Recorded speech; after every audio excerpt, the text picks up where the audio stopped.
आइए, स्वागत है एक बार फिर से उत्कर्ष क्लासेस ऑफ सोशोलॉजी में। आज का हमारा टॉपिक है परिवार का प्रकार, टाइप्स ऑफ फैमिली और परिवार का प्रकार्य, फंक्शन ऑफ फैमिली। इससे पहले परिवार का अर्थ, परिभाषा और उसकी विशेषताओं के बारे में वीडियो पहले ही डाला जा चुका है। तो आज विशेष वीडियो होगा ये परिवार के प्रकार और परिवार का प्रकार्य पे। तो आइए शुरुआत करते हैं। Utkarsh classes of sociology by Umesh sir. अगर वीडियो पसंद आए तो लाइक करिएगा, शेयर करिएगा और चैनल को सब्सक्राइब ज़रूर करिएगा। तो आइए शुरुआत करते हैं। परिवार के प्रकार। परिवार की विभिन्न विशेषताओं के आधार पर इसे निम्नलिखित प्रकारों में बांटा गया है, या निम्नलिखित प्रकारों में बांटकर हम इसको समझ सकते हैं। तो पहला हम देखेंगे संख्या के आधार पर परिवार, दूसरा हम देखेंगे निवास के आधार पर परिवार, तीसरा हम देखेंगे वंशनाम के आधार पर परिवार, चौथा हम देखेंगे विवाह के आधार पर परिवार, पांचवा हम देखेंगे उत्तराधिकार के आधार पर परिवार और छठवां हम देखेंगे सत्ता के आधार पर परिवार। तो आइए शुरुआत करते हैं यहाँ पे। तो यहाँ देखें, संख्या के आधार पर परिवार। परिवार में व्यक्तियों की संख्या के आधार पर परिवार को निम्नलिखित 3 भागों में बांटा जा सकता है, या 3 भागों में बांटा गया है। तो परिवार में संख्या कम है, अधिक है, बहुत अधिक है के आधार पर परिवार को 3 भागों में बांटा गया है। पहला एकांकी परिवार, जिसको हम न्यूक्लियर फैमिली कहते हैं।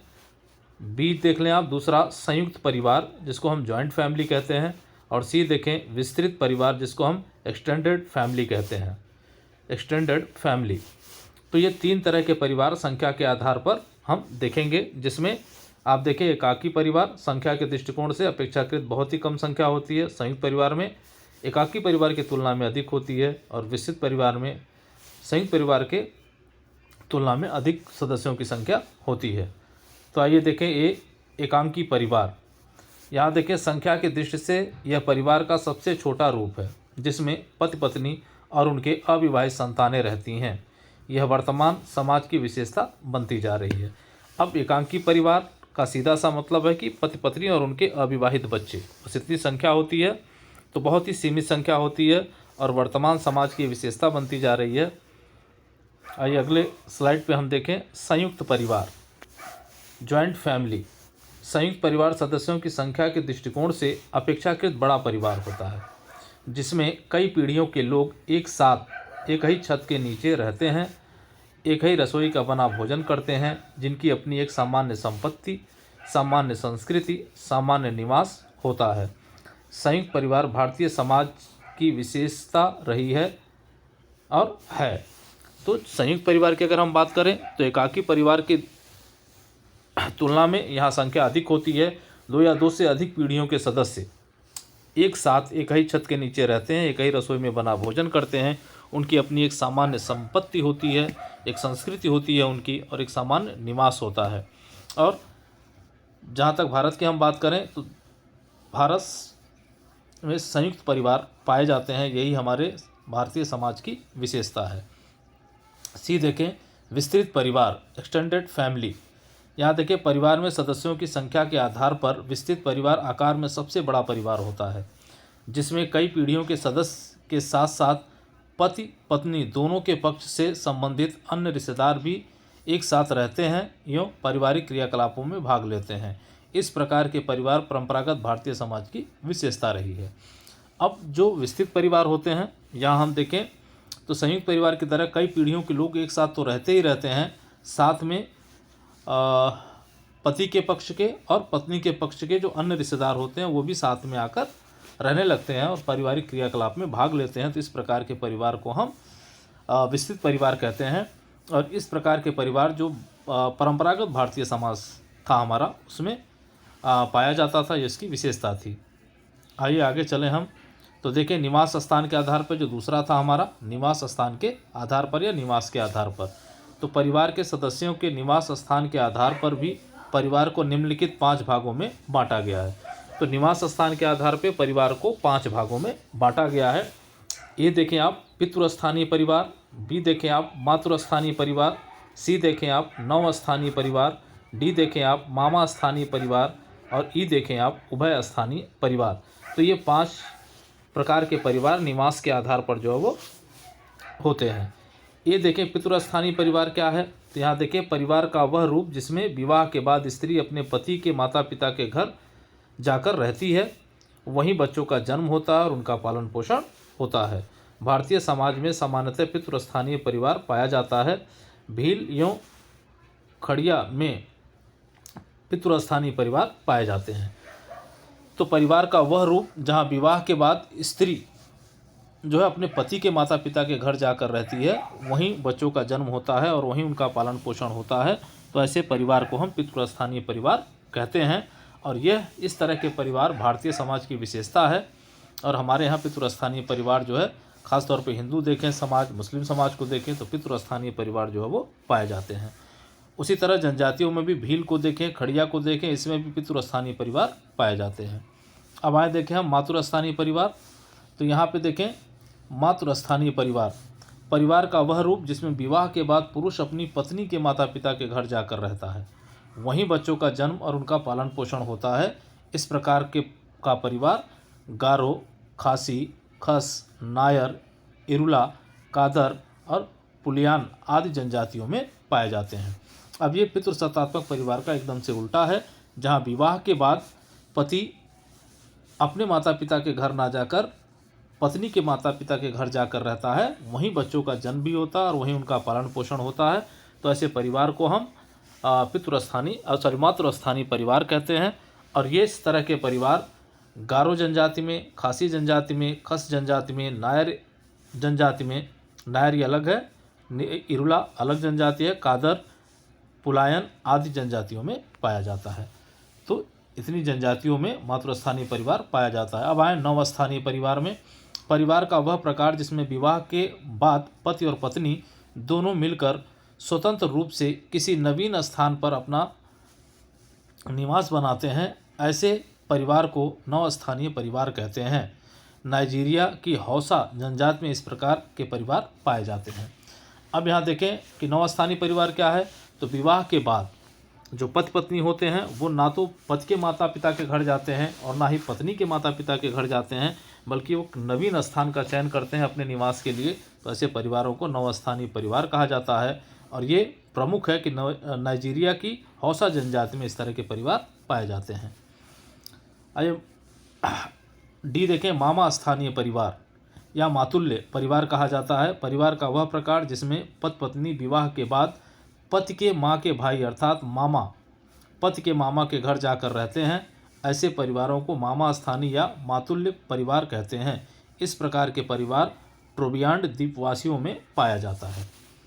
अब परिवार का ये भी एक रूप है और वह है मामा स्थानीय या मातुल्य स्थानीय परिवार, जिसमें विवाह के बाद पति पत्नी क्या करते हैं कि अपने पति के मामा के घर या पत्नी जो है अपने पति के मामा के घर या पति जो है अपने मामा के घर जाकर रहता है, अर्थात माँ के भाई के घर जाकर रहते हैं।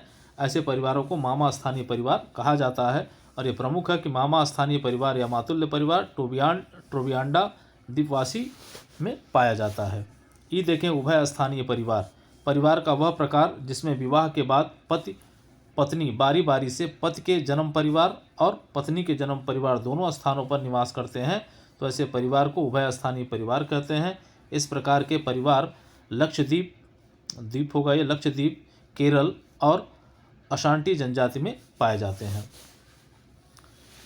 तो उभय स्थानीय परिवार जहाँ विवाह के बाद पति और पत्नी दोनों अपने जन्म स्थान से जुड़े रहते हैं, अर्थात पति के माता पिता के घर भी रहते हैं और पत्नी के माता पिता भी के घर भी जाकर रहते हैं। इसी को इस तरह के परिवार को उभय स्थानीय परिवार कहा जाता है। और इस तरह के परिवार लक्षद्वीप, केरल और अशांति जनजाति में पाया जाता है। आइए देखें चौथा, विवाह के आधार पर। तो विवाह के आधार पर देखें, विवाह के आधार पर परिवार के 2 प्रकार हैं। तो विवाह के आधार पर हम देखते हैं कि परिवार के 2 प्रकार हैं, एक है एक विवाही परिवार और दूसरा है बहुविवाही परिवार। तो यहाँ देखें एक विवाही परिवार क्या है, तो जब एक पुरुष एक समय में एक स्त्री से या एक स्त्री एक समय में एक ही पुरुष से विवाह करती है तो ऐसे विवाह से निर्मित परिवार को एक विवाही परिवार कहते हैं। एक विवाही परिवार आधुनिक सभ्य समाज की विशेषता है। अब यहाँ देखिए, जब एक पुरुष एक समय में एक ही स्त्री से विवाह करता है या एक स्त्री एक समय में एक ही पुरुष से विवाह करती है तो ऐसे विवाह से निर्मित परिवार को हम एक विवाही परिवार कहते हैं। और ये जो एक विवाही परिवार है आधुनिक सभ्य समाज की विशेषता है। भारत में हिंदू विवाह अधिनियम 1955 के द्वारा एक विवाह को मान्यता दी गई है। तो भारत में कानूनी मान्यता मिली हुई है हिंदू विवाह अधिनियम 1955 के तहत एक विवाह को। उसके बाद देखें, जनजातियों में भी एक विवाह है, जैसे खासी को देखें, कादर को देखें, संथाल को देखें। ये कुछ जनजातियां हैं जिनमें एक विवाही प्रथा पाई जाती है, एक विवाही परिवार पाए जाते हैं। अब देखें बी को, बहुविवाही परिवार। जब एक पुरुष एक समय में एक से अधिक स्त्रियों से अथवा एक स्त्री एक समय में एक से अधिक पुरुषों से विवाह करती है तो ऐसे विवाह से निर्मित परिवार को बहुविवाही परिवार कहते हैं। बहुविवाही परिवार के भी निम्नलिखित 3 उप प्रकार हैं। अब यहाँ देखिए, बहुविवाही परिवार क्या है कि भैया जब एक पुरुष एक समय में एक से अधिक स्त्रियों से विवाह कर लेता है या एक स्त्री एक समय में एक से अधिक पुरुषों से विवाह कर लेती है तो इस प्रकार के विवाह से निर्मित परिवार को हम क्या कहते हैं? बहुविवाही परिवार कहते हैं। और ये बहुविवाही परिवार 3 प्रकार के होते हैं। तो वो कौन कौन से प्रकार हैं देख लें। बहुपद विवाही परिवार, बहुपत्नी विवाही परिवार और समूह विवाही परिवार। तो ये 3 तरह के बहुविवाही परिवार जो है समाज में पाए जाते हैं। आए हम बारी बारी से देखें। तो यहाँ देखें बहुपद विवाही परिवार। तो ये परिवार का वह प्रकार जिसमें एक स्त्री एक समय में एक से अधिक पुरुषों से विवाह करती है। तो ऐसे विवाह से निर्मित परिवार को बहुपद विवाही परिवार कहते हैं। अब जब एक स्त्री जो है एक समय में एक से अधिक पुरुषों से विवाह कर लेती है तो इस प्रकार के विवाह से निर्मित परिवार को बहुपद विवाही परिवार कहते हैं, क्योंकि इस तरह के परिवार में एक स्त्री के एक से अधिक पति जो है वो होते हैं। इस प्रकार के विवाह वेस्टर्न मार्ग के अनुसार लिंगानुपात के असंतुलन के कारण होता है। अब वेस्टर्न मार्ग के कहते हैं कि इस प्रकार का जो बहुपद विवाही परिवार है, जब लिंगानुपात में असंतुलन की स्थिति होती है या यूँ कह लें कि जब लड़कियों की संख्या कम होती है और लड़कों की संख्या अधिक हो जाती है तो इस तरह के विवाह जो है वो देखने को मिलते हैं। जबकि समनर इसके लिए गरीबी को मुख्य कारण मानते हैं। अब यहाँ पे आप देखें कि समनर का मानना है कि जो बहुपद विवाही परिवार है वो गरीबी के कारण होता है। बहुपद विवाही परिवार के भी 2 प्रकार हैं। अब आए बहुपद विवाही परिवार भी 2 प्रकार के हैं। तो कौन कौन से प्रकार हैं वो देख लें। भ्राता बहुपद विवाही परिवार और अभ्राता बहुपद विवाही परिवार। तो ये 2 तरह के बहुपद विवाही परिवार समाज में पाए जाते हैं। अब देख लें भ्राता बहुपद विवाही क्या है। तो यहाँ देखें, सॉरी ये अतिरिक्त आ गया है, आगे बढ़ते हैं हम लोग जो है। यहाँ देखें भ्राता बहुपद विवाही परिवार। तो यहाँ देखें भ्राता बहुपद विवाही परिवार क्या है। तो ये देखें, जब एक स्त्री एक समय में एक से अधिक पुरुषों से विवाह संबंध स्थापित करती है जो आपस में भाई होते हैं तो ऐसे परिवारों को हम भ्राता बहुपद विवाही परिवार कहते हैं। इस प्रकार के परिवार नीलगिरी के टोंडा, जौनसार के खास और मालवाड़ तट के नायर जनजातियों में पाया जाता है। अब भ्राता बहुपद विवाही परिवार, जब एक स्त्री एक समय में एक से अधिक पुरुषों से विवाह करती है लेकिन वो सभी पुरुष एक ही परिवार के होते हैं, वो आपस में भाई होते हैं, तो ऐसे विवाह से निर्मित परिवार को हम भ्राता बहुपद विवाही परिवार कहते हैं। और इस प्रकार के परिवार कहाँ पाए जाते हैं? तो नीलगिरी के टोडा जनजाति, जौनसार के खास जनजात और मालवाड़ के नायर जनजातियों में इस तरह के परिवार पाए जाते हैं। बी देखें अभ्राता बहुपद विवाही परिवार। तो जब एक स्त्री एक समय में एक से अधिक ऐसे पुरुषों से विवाह संबंध स्थापित करती है जो अलग अलग परिवारों के सदस्य होते हैं तो ऐसे विवाह से निर्मित परिवार को अभ्राता बहुपद विवाही परिवार कहते हैं। अब क्या है, जब एक स्त्री एक समय में एक से अधिक पुरुषों से विवाह करती है लेकिन वो सभी पुरुष एक ही परिवार के सदस्य ना होकर वो अलग अलग परिवारों के सदस्य होते हैं, वो आपस में भाई का कोई संबंध नहीं होता है, तो ऐसे विवाह से निर्मित परिवार को हम क्या कहते हैं? अभ्राता बहुपद विवाही परिवार कहते हैं। और इस प्रकार के परिवार कहाँ मिलते हैं? तो देखा जा रहा है कि टोंडा में है, यूँ नायर जनजातियों में इस तरह के विवाह देखने को मिल जाते हैं। चलिए अगले पे आए, बहुपत्नी विवाही परिवार। अभी देखा गया था बहुपद विवाही परिवार, बहुपत्नी विवाही परिवार में आप आए तो यहाँ देखें, जब एक पुरुष एक समय में एक से अधिक स्त्रियों से विवाह संबंध स्थापित करता है तो ऐसे विवाह से बने परिवार को बहुपत्नी विवाही परिवार कहते हैं। इस प्रकार के परिवार नागा, गोंड, बैगा आदि जनजातियों में पाया जाता है। अब यहाँ देखिए बहुपत्नी विवाही परिवार का तात्पर्य, तो ठीक बहुपद विवाही का उल्टा, कि जब एक पुरुष एक समय में एक से अधिक स्त्रियों से विवाह संबंध स्थापित करता है तो ऐसे विवाह से बने परिवार को हम बहुपत्नी विवाही परिवार कहते हैं। और इस प्रकार के परिवार जो है नागा, गौड़ और बैगा जैसी जनजातियों में पाया जाता है। अगला देखिए समूह विवाही परिवार, जो तीसरा आपको वहाँ बताया गया था, समूह विवाही परिवार। जब पुरुषों का एक समूह स्त्रियों के एक समूह से विवाह करता है जिसमें समूह के प्रत्येक सदस्य एक दूसरे के पति पत्नी के रूप में व्यवहार करते हैं तो ऐसे विवाह से निर्मित परिवार को समूह विवाही परिवार कहते हैं। इस प्रकार के परिवार ऑस्ट्रेलिया की डेरी जनजाति में पाई जाती है। अब यहाँ देखिए समूह विवाही परिवार क्या है। इसमें होता यह है कि पुरुषों का एक समूह क्या करता है, स्त्रियों के एक समूह से विवाह करता है, या स्त्रियों का एक समूह पुरुषों के एक समूह से विवाह कर लेता है। और समूह में विवाह करने वाले जितने भी सदस्य होते हैं सभी एक दूसरे के पति पत्नी के रूप में व्यवहार करते हैं। तो ऐसे विवाह से निर्मित परिवार को हम क्या कहते हैं, समूह विवाही परिवार कहते हैं। और इस प्रकार का परिवार ऑस्ट्रेलिया के डेरी जनजाति में देखने को मिलता है। आगे आए हम उत्तराधिकार के आधार पर देखें, ये प्रमुख चीज़ें हैं यहाँ पे। उत्तराधिकार के आधार पर, तो उत्तराधिकार के आधार पर परिवार के निम्नलिखित दो प्रकार हैं। इसमें देखें पहला मिताक्षरा परिवार और दूसरा दायभाग परिवार। तो ये देखें मिताक्षरा परिवार, इसमें देखें इसके टीकाकार या प्रणेता जिसको कहते हैं विज्ञानेश्वर हैं। मिताक्षरा नियमों के अनुसार बालक के गर्भ में आते ही पैतृक संपत्ति में उसका अधिकार हो जाता है। पिता पैतृक संपत्ति का एक संरक्षक मात्र होता है, वह अपनी संपत्ति का उपयोग अपने अनुसार नहीं कर सकता। कुछ विशेष परिस्थितियों जैसे विवाह में, कर्ज में, बीमारी आदि के लिए ही इसे बेच सकता था। परिवार का यह प्रकार बंगाल एवं आसाम को छोड़कर संपूर्ण भारत में पाया जाता था। अब इसमें प्रमुख चीज़ जो है मिताक्षरा परिवार के टीकाकार पूछता है आपसे 1 नंबर में, विज्ञानेश्वर हैं। मिताक्षरा का जो नियम है वो नियम यह है कि लड़का या बालक जैसे ही माँ के गर्भ में आता है वो पैतृक संपत्ति का मालिक या अधिकारी हो जाता है। पिता मात्र उसका संरक्षक, जो पैतृक संपत्ति होती है उसका मात्र संरक्षक होता है, वो अपनी मर्जी से संपत्ति का उपयोग नहीं कर सकता। कुछ विशेष परिस्थितियाँ ऐसी आती हैं जैसे विवाह करना हो, कर्ज में डूब गए हों, बीमारी हो, ऐसी स्थिति में वो अपनी संपत्ति को बेच सकता है। अन्यथा की स्थिति में मालिकाना या यूँ कह लें कि वो केवल संरक्षक होता है, मालिक जो है पुत्र होता है। इस प्रकार का जो परिवार था वो जो है बंगाल और असम को छोड़कर पूरे भारत में जो है वो पाया जाता था। चलिए आगे आए देखें दायभाग परिवार क्या है। तो दायभाग परिवार देखें, इसके टीकाकार या प्रणेता जो है जिमुत वाहन है। दायभाग नियमों के अनुसार माता पिता की मृत्यु के पश्चात ही पुत्र को संपत्ति का हस्तांतरण होता है।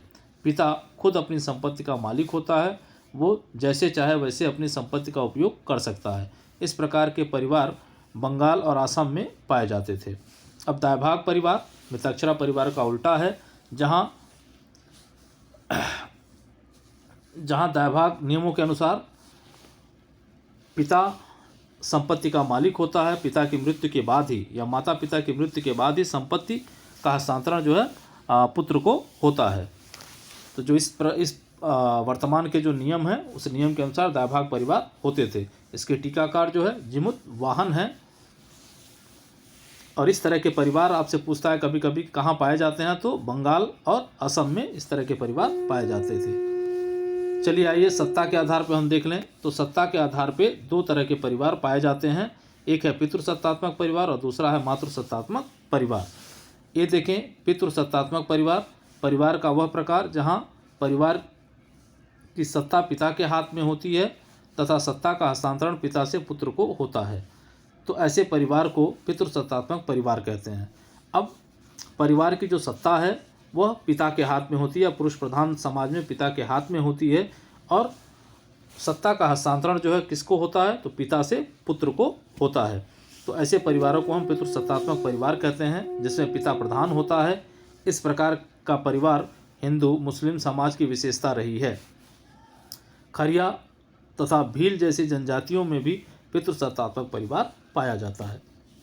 तो ये पितृसत्तात्मक परिवार है, जहाँ सत्ता पिता के हाथ में होती है, हस्तांतरण पुत्र को होता है। आइए आगे देखें मातृसत्तात्मक परिवार। तो मातृसत्तात्मक परिवार परिवार का वह प्रकार जहाँ सत्ता माता के हाथ में होती है तथा सत्ता का हस्तांतरण माता से पुत्री को होता है। तो ऐसे परिवार को मातृसत्तात्मक परिवार कहते हैं। इस प्रकार के परिवार खासी, गारो, कादर, नायर आदि जनजातियों में पाए जाते हैं। तो पितृसत्तात्मक का सीधा उल्टा है मातृसत्तात्मक परिवार। और इस प्रकार के परिवार में सत्ता जो है वो माता के हाथ में होती है और माता से पुत्री को जाती है। और इस प्रकार के परिवार जनजातियों में देखने को मिलते हैं। खास तौर पे आप देखें, खासी है, गारो है, कादर है, नायर है, ये जनजातियां हैं जहां मातृसत्तात्मक परिवार पाया जाता है। तो ये परिवारों का एक सामान्य प्रकार था जो आपको बताने का प्रयास किया गया। इसके अतिरिक्त भी आप देखें, विभिन्न विचारकों ने परिवार का विभाजन किया है या वर्गीकरण किया है, वो भी महत्वपूर्ण है परीक्षा के दृष्टिकोण से। तो आप देख लें, थोड़ा सा जो महत्वपूर्ण है उसे बताया जा रहा है। तो परिवार के कुछ अन्य वर्गीकरण देख लें। विभिन्न विद्वानों द्वारा परिवार का वर्गीकरण किया गया है, जिसमें से कुछ प्रमुख वर्गीकरण इस प्रकार हैं। तो आइए देखिए कौन कौन से हैं। तो WL वार्नर ने परिवार के 2 प्रकार बताए हैं। ये महत्वपूर्ण है, ये भी पूछता है कंपटीशन की परीक्षाओं में कि भाई जन्ममूलक परिवार और प्रजननमूलक परिवार क्या है। तो ये देने वाले हैं वार्नर।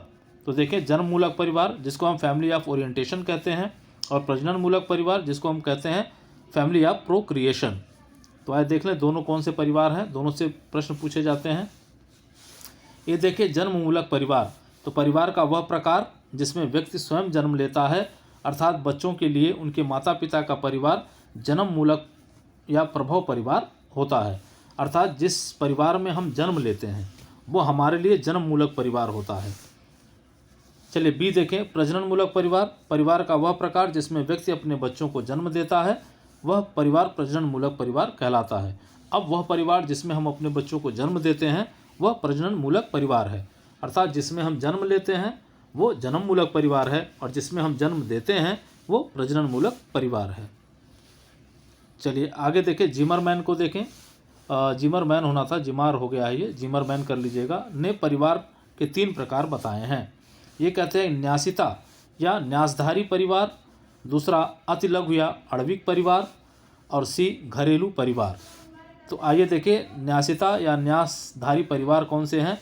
परिवार का वह प्रकार जिसमें व्यक्तिगत स्वार्थ की तुलना में परिवार के सदस्यों का स्वार्थ सर्वोपरि हो जाता है। तो ऐसे परिवार को न्यासिता का परिवार कहा जाता है। भारतीय संयुक्त परिवार इसका सर्वोत्तम उदाहरण है। तो ये जिमरमैन ने ये कहा था। और न्यासिता का परिवार क्या होता है कि भाई व्यक्तिगत स्वार्थ को छोड़कर व्यक्ति परिवार के सदस्यों के स्वार्थ को सर्वोपरि समझता है। तो ऐसे परिवारों को हम क्या कहते हैं, न्यासिता का परिवार कहते हैं, जहाँ व्यक्तिगत स्वार्थ का कोई औचित्य नहीं होता। तो भारतीय संयुक्त परिवार इसका सर्वोत्तम उदाहरण माना जाता है। चलिए देखें, अति लघु या आणविक परिवार क्या है। तो अति लघु या आणविक परिवार, परिवार का वह प्रकार जिसमें व्यक्तिगत स्वार्थ परिवार के स्वार्थ से सर्वोपरि होता है। तो ऐसे परिवार को हम अति लघु परिवार कहते हैं। इस प्रकार के परिवार आधुनिक नगरीय समाज की विशेषता है। अब देखें, न्यासिता परिवार का सीधा उल्टा है ये जहाँ व्यक्तिगत स्वार्थ सर्वोपरि हो जाता है और परिवार के स्वार्थ को जो है निगलेक्ट कर दिया जाता है। तो ऐसे परिवार को लघु परिवार कहते हैं या आणविक परिवार कहते हैं। और इस प्रकार के परिवार नगरीय समाज की विशेषता बनते जा रहे हैं या हैं। घरेलू परिवार, परिवार का वह प्रकार जहाँ व्यक्ति के स्वार्थ एवं पारिवारिक स्वार्थ के बीच संतुलन बनाए रखा जाता है। अर्थात ऐसे परिवार न्यासिता एवं अति लघु दोनों प्रकार के परिवारों की विशेषताएं रखते हैं। तो घरेलू परिवार क्या है, तो भाई व्यक्तिगत स्वार्थ को भी ध्यान दिया जाता है और पारिवारिक स्वार्थ के बीच संतुलन बिठाने का प्रयास किया जाता है। तो ऐसे परिवार को ऐसे परिवार जो न्यासिता और अति लघु दोनों की विशेषताएं रखते हैं उनको हम घरेलू परिवार के रूप में जानते हैं। आइए आगे देखें। इसी तरह राल्फ लिंटन ने भी जो परिवार के 2 प्रकार बता दिए हैं, एक कहा विवाह संबंधी परिवार और दूसरा कहा रक्त संबंधी परिवार। उसी तरह बर्गस एवं लॉक को देख लें आप, तो परिवार के 2 प्रकार इन्होंने भी बताए। इन्होंने कहा संस्थागत परिवार और साहचर्य परिवार। चलिए आगे देखें हम,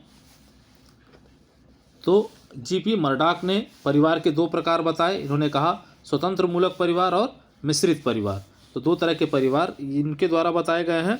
ये कंपटीशन में पूछे जाने वाले हैं, तो इसको ध्यान रखिएगा सब। मैकावर और पेज ने भी परिवार के 2 प्रकार बता दिए। इन्होंने कहा अस्थायी परिवार और अस्थायी परिवार। उसी तरह किंग्सले डेविस को देखें, इन्होंने परिवार के 2 प्रकार बताए हैं और वो आगे देखें कौन से प्रकार हैं, तो वो हैं ए रूढ़िवादी परिवार और बी आधुनिक परिवार। उसी तरह ममफोर्ड को देखें तो इन्होंने परिवार के निम्नलिखित 2 प्रकार बताए हैं। ये कहते हैं ग्रामीण परिवार है और नगरीय परिवार है। तो ये सारी क्वेश्चन जो है आपको पूछे जाते हैं कंपटीशन में, तो उसको विशेष ध्यान रखेंगे आप जो है। अब आए देख लें थोड़ा सा परिवार के प्रकार। तो भाई परिवार कौन कौन से प्रकार करता है, कौन कौन से कार्य करता है। तो यहाँ देखें, परिवार समाज की एक महत्वपूर्ण संस्था है। परिवार द्वारा किए जा रहे प्रकार्यों का आज भी कोई विकल्प नहीं है। परिवार ने ही अपने प्रकार्यों द्वारा मानव को सभ्यता के शिखर पर पहुँचाया है। परिवार के प्रकार्यों को निम्नलिखित आधार पर समझा जा सकता है।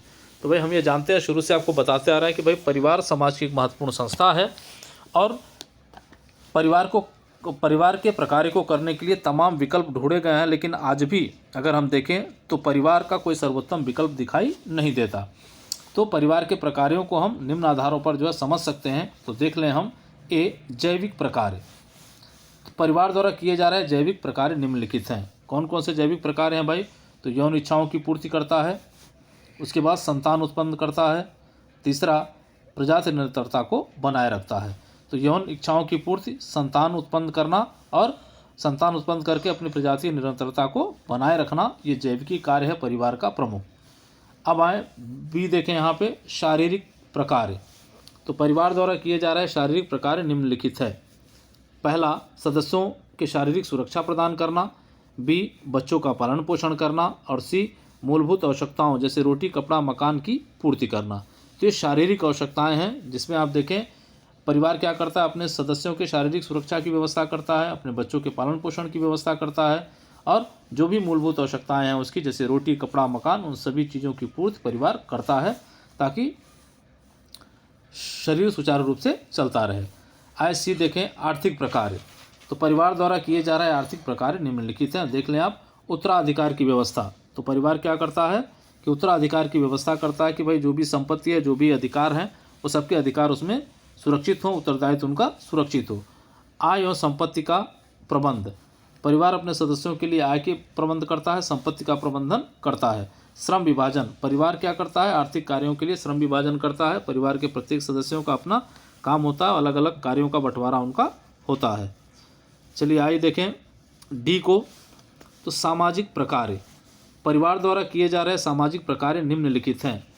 पहला, सदस्यों का सामाजिकरण। एक महत्वपूर्ण कार्य है कि सदस्यों को सामाजिकृत करने का काम करता है, या यूँ कह लें कि परिवार अपने सदस्यों में मानवोचित गुणों का विकास करता है। दूसरा देखिए परिस्थिति का निर्धारण। परिवार अपने सदस्यों के लिए परिस्थितियों का निर्धारण करता है। पद और परिस्थिति का निर्धारण परिवार द्वारा किया जाता है। तीसरा देखिए सामाजिक नियंत्रण। तो सामाजिक कार्य इसका है कि परिवार क्या करता है कि सामाजिक नियंत्रण का भी काम करता है। व्यक्ति परिवार के माध्यम से अपने सदस्यों पर नियंत्रण स्थापित करने का प्रयास करता है। ये देखें अन्य प्रकार। उपरोक्त प्रकारों के अतिरिक्त परिवार द्वारा किए जा रहे अन्य प्रकार निम्नलिखित हैं। पहला देखें मनोरंजन संबंधी प्रकार। तो यहाँ देखें परिवार में हंसी मजाक अन्य चीज़ों को लेकर हमेशा काम होते रहते हैं, जिससे मनोरंजन या अन्य संतुष्टि जो है वो बनी रहती है। या यूँ कह लें कि परिवार के सदस्यों के बीच जो हंसी मजाक होता है, मनोरंजन होता रहता है, जिसकी वजह से एक मनोरंजन का भी प्रकार परिवार द्वारा किया जाता है। धर्म संबंधी परिवार। तो देखिए तीज, त्यौहार, अन्य धार्मिक कृत्य जो है परिवार के लोग करते हैं, तो परिवार धार्मिक कार्यों को भी करता है। मनोवैज्ञानिक संतुष्टि। तो एक मनोवैज्ञानिक संतोष देने का काम भी जो है परिवार करता है कि व्यक्ति कहीं से आता है, अपने परिवार अपने बच्चों में आता है, तो एक मानसिक संतुष्टि उसको प्राप्त होती है। आगे आएँ तो देखें चौथा है इसका, देख लें संस्कृति का हस्तांतरण। तो जो भी संस्कृति है, जो भी जीवन जीने का हमारा ढंग है, परिवार क्या करता है पीढ़ी दर पीढ़ी उसको हस्तांतरित करता रहता है, या यूँ कह लें कि अपने पीढ़ियों को विरासत में देता रहता है। विभिन्न समाजशास्त्रियों द्वारा भी परिवार के प्रकारों का उल्लेख किया गया है। कुछ प्रमुख समाजशास्त्री या उनके द्वारा व्यक्त किए गए परिवार के प्रकार निम्नलिखित हैं। तो देख लें कुछ विचारक हैं जो परिवार के प्रकार के बारे में बताते हैं। तो देख लें, ये भी प्रमुख है, परीक्षाओं में अक्सर पूछ लेता है। मैकइवर एवं पेज के अनुसार परिवार के निम्नलिखित 2 प्रकार हैं। एक ये कहते हैं अनिवार्य प्रकार, और इसके अंतर्गत भी ये कहते हैं 3 प्रकार प्रमुख हैं। और वो कौन कौन से हैं? तो यह है यौन इच्छाओं की पूर्ति, संतान उत्पत्ति और पालन पोषण संबंधी कार्य। तो यहाँ देखें अनिवार्य प्रकार है। मैकइवर और पेज ने जो है 2 तरह के प्रकार बताए हैं, अनिवार्य प्रकार और अनिवार्य प्रकार और ऐच्छिक प्रकार। तो यहाँ पे आप देखें अनिवार्य प्रकार में 3 तरह के प्रकार आ जाते हैं आपके, और वो है यौन इच्छाओं की पूर्ति, संतान उत्पत्ति और पालन पोषण, यह है अनिवार्य। अब देखें ऐच्छिक प्रकार कौन से हैं? तो वो देखें इसके अंतर्गत निम्नलिखित 5 प्रकार प्रमुख हैं, जिसमें धार्मिक प्रकार, आर्थिक प्रकार, शैक्षणिक प्रकार, राजनीतिक प्रकार और मनोरंजन संबंधी प्रकार। तो ऐच्छिक प्रकारों में इन्होंने 5 प्रकार के प्रकारों को रखा है, धार्मिक, आर्थिक, शैक्षणिक, राजनीतिक और मनोरंजनात्मक प्रकार। इसी तरह देखें आप किंग्सले डेविस को, तो इन्होंने भी जो है परिवार के निम्नलिखित 4 प्रकार जो है वो बताए हैं, और उसमें है पहला जो है प्रजनन संबंधी प्रकार, बी है भरण पोषण संबंधी प्रकार, सी है सामाजिक संस्तरण और डी है सामाजिकरण। तो ये 4 तरह के प्रकार किंग्सले डेविस के द्वारा जो है परिवार के बताए गए हैं। मर्डॉक को देखें आप, तो मर्डॉक ने भी परिवार के 4 प्रकार बताए हैं। ये कहते हैं कि यौन संबंधी प्रकार, प्रजनन संबंधी प्रकार, आर्थिक प्रकार और शैक्षणिक प्रकार। तो इन्होंने भी 4 प्रकारों का उल्लेख किया है। इसके अतिरिक्त भी अन्य विचारकों ने परिवार के प्रकारों का उल्लेख किया है, तो आप देख सकते हैं। तो ये रहा आज का वीडियो, जिसमें हमने देखा परिवार कितने प्रकार के हैं और परिवार कौन कौन से प्रकार करता है। तो अगर वीडियो पसंद आया हो तो इसको लाइक करिएगा, वीडियो को शेयर करिएगा और चैनल को सब्सक्राइब करिएगा, ताकि आने वाली वीडियो आपको सबसे पहले प्राप्त हो सके। जय हिंद, जय भारत।